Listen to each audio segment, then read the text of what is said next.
Marhaba. This is how we say hello in my language, Arabic, and in my country, Syria. My name is Naya Adla. I'm a Bonner scholar in my sophomore year, double majoring in applied mathematics and digital arts. But I'm also a Syrian Muslim girl. Today, I stand before you not just to tell you a story, but to share with you a journey. My journey.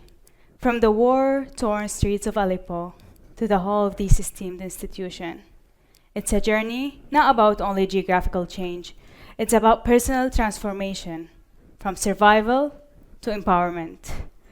I was born in Syria, specifically in Aleppo, up north, where I enjoyed the best days of my life. Aleppo is the most famous city in olive oil soap, which smells so good, and it's gonna be the best smell you will ever smell in your whole life. And this is how my city looks like, where I enjoyed the best days of my life, going to the school in the morning, having fun with my friends, and feeling love and warmth around my family. Until one day, the war began, and my life changed forever. I still remember my 8th birthday sitting in my room with no electricity, no cake, and the only sounds that I was able to hear were the firing and the bombing of missiles instead of the party music. It was hard. School had stopped for 6 months. I wasn't able to complete my formal education or even go outside my house. At that time, life was really hard. So my parents decided to leave everything and move over to Egypt. My main reason to move over for Egypt is to complete my education. I will never forget the scene when we were leaving for the airport, and the only scenes you were able to see were the destruction caused by the war. It was tough. But that moment made me way stronger than just 8 years old. For the first couple months in Egypt, it was hard to find stuff because we were in a country that we knew nothing about, which has led to rent an apartment in terrible condition. The furniture was falling apart, and my dad decided to return to Syria so we could survive financially. After a couple months, my dad left. We found an apartment in way better conditions. One that doesn't have a bed that falling apart while I'm sleeping. I had never appreciated my bed before. But my first night in that new house, I was very happy and grateful to have a sturdy bed. It was difficult. Everything was changing. My school, my country that I'm living in.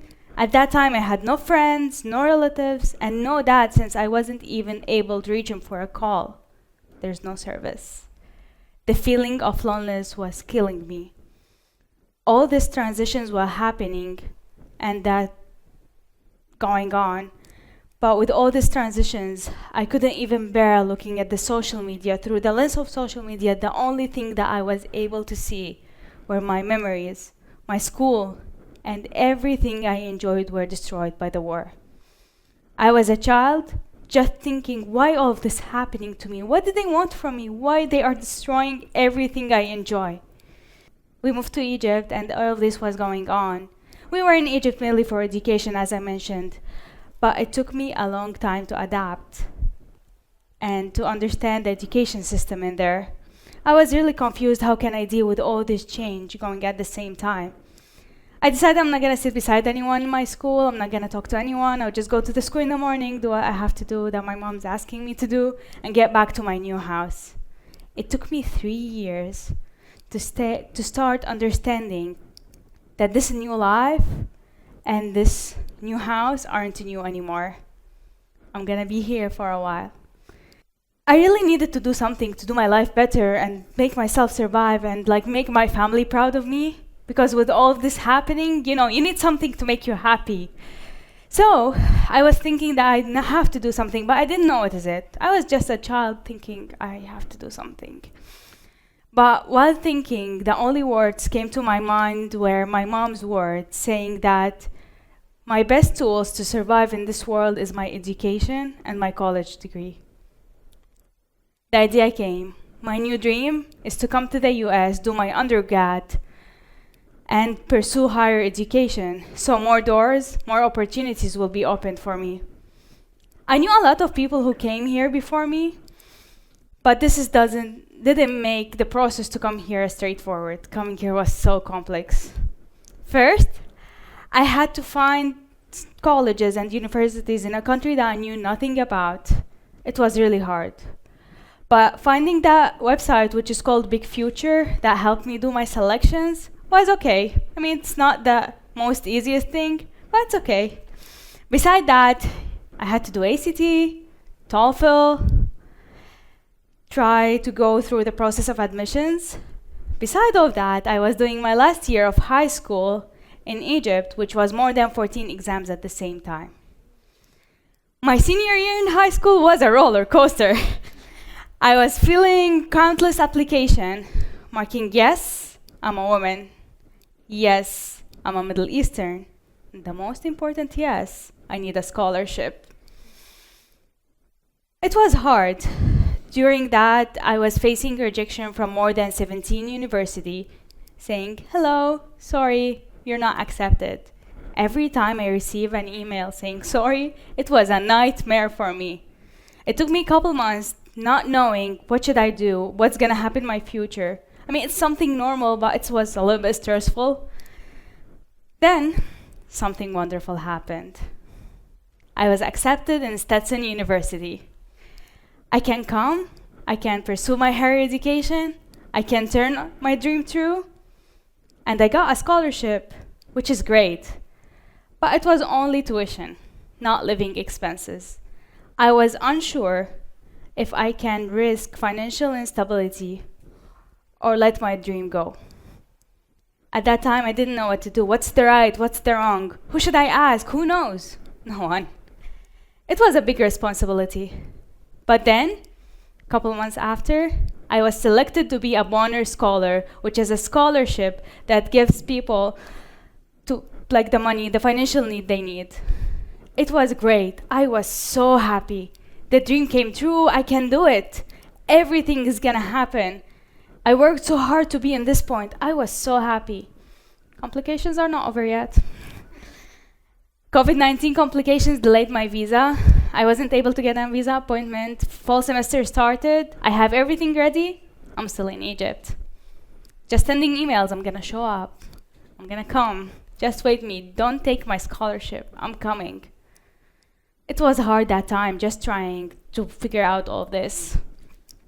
November 2022, I got my visa appointment. I got accepted. I can leave. I was so scared, honestly. I didn't know that's gonna be so hard to leave this time. Even my family, it was scary. I didn't know if it was right or wrong one more time. I'm a person who is always thinking what's the right and what's the wrong, and no one's no. You just need to risk it and go for it. It was very hard to take this decision, but I need to do my life better. I took it, and I promised myself it's not gonna take 3 years to adapt to a new country this time.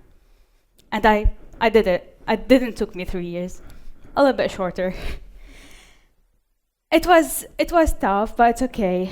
After a couple months of living, after a couple of days living here, and trying to settle down, trying to understand where I am, struggle started, culture shock. Oh my God, I'm in the US. What the heck? But the dream came true. I did it. I knew, or I thought that I knew how to speak English. No. Since I arrived here, understanding different accents was a big deal. After that, I was, when you're speaking and trying to express myself and didn't know what's the word and just open Google Translate to find what's the right word and just say, oh, sorry, I need Google Translate in this moment. Excuse me. English is not my first language. I still remember feeling lost in my first class with my American professor talking about syllabus and explaining his class. And it was spring. Everyone figured out everything in the fall. And I don't know anything, just trying to catch up. He was explaining, talking, and the only idea in my mind, I'm gonna fail. I can't do it. I don't understand what he's saying. But I did it. Here I am in my sophomore year. Everything is going great. Everything is okay. It was the same thing as a flashback to the same feeling that I had in my first class in Egypt. It was the same thing. I thought it's gonna be easier because I felt that, like I felt all this before, but this time was way harder because this time I'm in a world with totally different language. What you're talking about? But as I said, I did it. It was a year filled with lessons and a lot of experience that deepened my understanding on my life and how hard it is to live far from home. During this time, I understood how hard it is to be sick and find no one to take care of you. How painful it is to get back home, call mom, get no response. Daily calls with my mother, as important as they are, only making me missing her more and more. It was a year filled with exhaustion, working and studying at the same time, trying to pay my bills for my first time in my whole life. But I did it. I'm working, studying. I think I really like it now. I feel I'm useless if I'm not working really hard. I'm not busy, and like my schedule, open my Google Calendar, like find everything is like busy, busy, busy. But I believe also it's part of this country. You have to be running all the time. Maybe my journey seems a little bit challenging in my first year coming here, but also I count myself as someone who is really, really lucky. Because I had my older brother with me in my first year, supporting me, helping me to go through the tough months, especially in the beginning. I don't think I would be able to survive without him. So credit for my brother. Coming to here wasn't just about studying abroad. It's about self-discovery, learning how to be independent, and bravely facing challenges by my own. Despite the difficulties in explaining my choice to wear hijab, and why I embrace specific traditions from my own country and my own religion, it only made me prouder of who I am and make me understand how every person is special in their own culture and their own country. This year was filled with emotions: pride, joy, happiness, hard times, loneliness, a lot of missing to my family, and some good times. But I owe my strength and determination to my mother, who since I was young taught me that I have always to be strong and never ever give up. She taught me to always stick to what's right and avoid what's wrong. Always respect others so they respect you. These values have been inside me since forever, but I never understood how important they are until I went and faced the world by my own self. My journey wasn't about all of this only. It's about learning that being empowered is not about achieving goals. It's about the strength you gather, the resilience you build, and the hope you cling along to the way. It's about adapting to new environment. It's about understanding everything and always believe that you can do it. I have been through a lot, and I'm sure I'm gonna go through this world and more. I'm sure, I'm still 19. But one piece of advice that I would give to my past self and to others, that you have always to change your mindset from survival to empowerment. You have always to be patient and adapt in every struggle. Change all your frustration and challenges into reason to aim higher. This is your gas to go through.